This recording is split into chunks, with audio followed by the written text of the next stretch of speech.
Parlons de l'OM. Alors, point classement, ils ont désormais là 6 points d'avance sur le 4e, qui est Monaco. Marseille, si on pouvait reprendre au téléphone Monaco, ceux qui, au soir du match nul à Lorient, sont venus chouiner dans l'after en voulant virer tout le monde et tailler tout le monde, tous les joueurs de l'OM, sans la moindre mesure, sans la moindre réflexion. Alors, ok, oui, je veux bien qu'il y ait un peu de déception parce qu'on va longtemps se souvenir à l'OM du match nul contre Strasbourg et du match nul, l'autre perf à domicile, un match moisi là.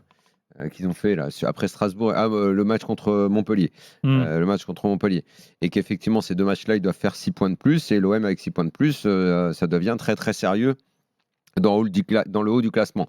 Enfin, pas chialer toute l'année. Moi j'ai entendu, suite à Lorient, un bilan sur l'OM mais qui était terrible. Combien de commentateurs, je veux bien qu'on soit très exigeant avec l'OM, mais à un moment on perd quand même en lucidité. On a un Lens qui en ce moment est stratosphérique. J'ai lu des choses sur les Lensois, ils mériteraient d'être champions, ils mériteraient d'être premiers. Moi j'adore Lens, il n'y a aucun problème, je veux bien les féliciter du matin au soir, c'est extraordinaire. Mais l'équipe qui est deuxième du classement, c'est Marseille. L'équipe qui est première, et Dieu sait si on la critique, c'est le PSG qui est un petit peu hors concours maintenant, mais l'OM est deuxième devant Lens, qui est félicité de partout. Alors, qu'est-ce qu'il faut faire pour l'OM alors ? Il ne faut pas les féliciter ? C'est quoi l'histoire ? Là, je ne comprends pas. L'OM a fait un très bon match ce soir, où en tout cas, ils ont montré à l'adversaire lyonnais qu'ils étaient au-dessus. On peut parler de l'inefficacité. C'est un match où ils doivent se mettre à l'abri bien plus tôt, mais partout, dans les duels gagnés, dans l'option tactique, dans le dynamisme qu'il y a dans l'équipe, dans l'état d'esprit, à tous les niveaux. L'OM est 2 niveaux au-dessus de l'OL. On parle de Lyon. Moi, je veux bien que c'est devenu une équipe banale, l'OL, mais moi, je ne m'habituerai jamais à la banalité de l'OL. C'est pas normal que Lyon affiche un tel visage et que Lyon soit 7e dans l'anonymat le plus complet. Je ne m'y ferai jamais. Alors justement, c'est intéressant parce que moi, je comprends. Alors, sans aller jusqu'aux critiques qu'on a entendues, comme tu as dit, à tout remettre en cause après Lorient, on peut comprendre les critiques, justement eu égard à la faiblesse de l'adversaire. Parce que ce soir, l'OM, qui tient son rang, dans la plus grande partie du match, ne commence pas bien le match. La compo, encore une fois, est à discuter, parce qu'évidemment, on peut. Mais qu'est-ce qu'il y a à discuter ?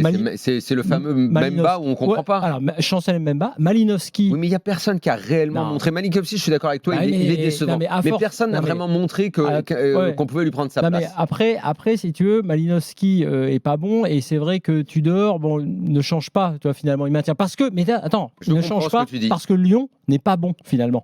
Mais je pense qu'il a pas tant de solutions. Quand elle a essayé de changer. Grande équipe, tu vois, qui les aurait challengés, je pense d'ailleurs qu'il aurait changé. Je pense qu'il s'est dit qu'ils avaient repris la main. Mais avec qui, en fait ? Je pense que là, il est sur une autoroute pour la deuxième place. Et en fait, il a peur de changer.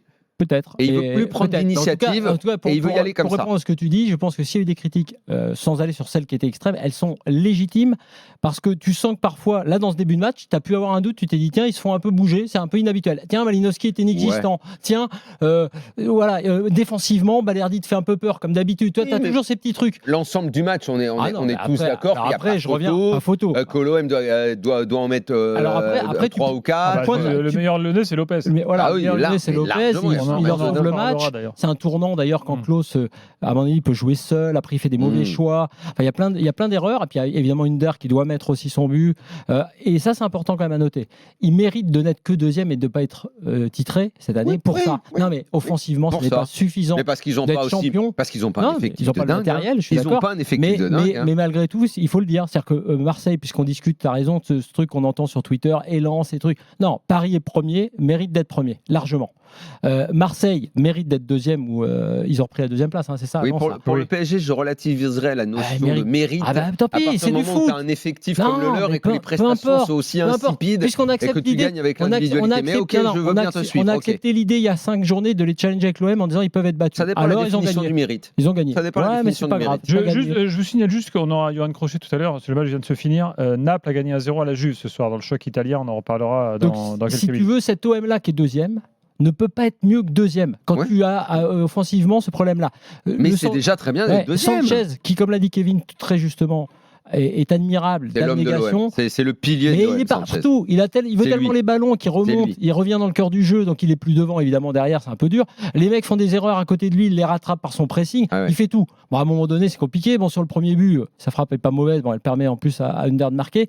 C'est fou. Mais c'est quand même offensivement, entre guillemets insuffisant pour une équipe du standing d'une équipe qui veut jouer le titre, en gros, qui pouvait peut-être jouer le titre à un moment donné. Pour la Ligue 1, dans une Ligue 1 où tu as le PSG qui, de toute façon, de par son effectif, part premier, et ben, tu as un OM qui fait une belle saison. Mais victoire, mais ultra méritée, parce que pour ceux qui ne regardent que le but, Malo Gusto, la fin, la chance, non, la victoire, les occasions sont marseillaises, la plupart, même si la Casette en rate une aussi en première. Les arrêts sont de Lopez, qui fait un grand match une nouvelle fois. Faut le dire aussi, parce que c'est pareil, on l'a beaucoup remis en cause, Lopez. Hein, à un moment donné, je pense que côté lyonnais, c'est quand même un gardien qui... On remet en cause quand Lopez, c'est le meilleur. À Lyon, il est dans le top 3 des gardiens du championnat depuis très longtemps, Lopez. Ouais, mais il a eu la période, les sorties un peu kamikazes, tout ça. Quand tu regardes les points qui te rapportent. Tu sais, les gens aiment brûler ce qu'ils ont adoré. Hein. Daniel parlait de Tudor et de l'OM là, sur quelques matchs. Ça va très Lopez, c'est un totem à Lyon quand même. C'est le gars sur qui tu peux toujours compter. Alors oui, historiquement, il y a 2-3 cagades de temps en temps. Il sort la frappe sur l'ensemble, c'est énorme. Il est plus souvent, et puis c'est surtout que c'est un enfant du club, quoi.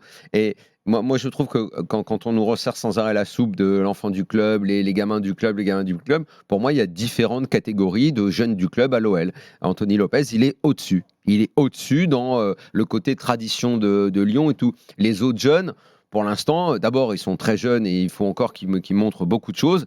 Mais si c'est juste venir avec des dreads et un bandeau autour de la tête, faire le guignol sur le terrain, bah écoute, je m'en fous que ce soit un jeune du club ou ceci ou cela. Montre déjà que tu es un joueur de foot et pense à ton look après, quoi. Comme il y a eu profusion. Là, franchement, Malo Gusto, déjà je l'avais dit, parce que c'est pas la première fois qu'il vient avec des looks comme ça. Quand tu es rien et que tu penses plus à ton look qu'à ce que tu dois faire sur le terrain, ça traduit déjà manque d'humilité. Et attitude extrêmement négative. Pour moi, c'est un guignol. Dans cette profusion de jeunes. Attends, parce qu'il y a eu dans l'histoire du foot, rappelle-toi de Ronaldo qui s'était fait sa fameuse coupe en 2002. Excuse-moi, en disant, moi je fais ça pour que l'attention soit sur moi. C'est justement ce que j'ai dit avant. Quand tu n'es rien et que tu fais attention à ton look. Ronaldo, quand il fait ses délires capillaires, il est déjà ballon d'or et c'est déjà l'un des meilleurs footballeurs de la planète. On parle pas de la même chose. Lui, il est rien et déjà il arrive à se pavaner, je suis prêt à aller en boîte de nuit après. Il y a eu débat pour qu'il joue, parce que Chelsea voulait plus qu'il joue du tout. Il lui a une blessure et tout. Et en fait, Giroud est allé à Londres, discuter avec Chelsea pour dire non mais il faut qu'il joue et tout, et finalement peut-être qu'il aurait bien valu qu'il joue pas, parce que le pauvre il est marqué en boîte de nuit à Londres, il sera bien. Match il va l'empêcher de dormir parce qu'il a raté la balle de match avant de donner le but. La stat là qui montre quand même la domination de l'OM, 8 tirs cadrés pour Marseille, 2 pour Lyon. Les expected sont, mais il n'y a même pas photo, quoi. Il y a un gouffre.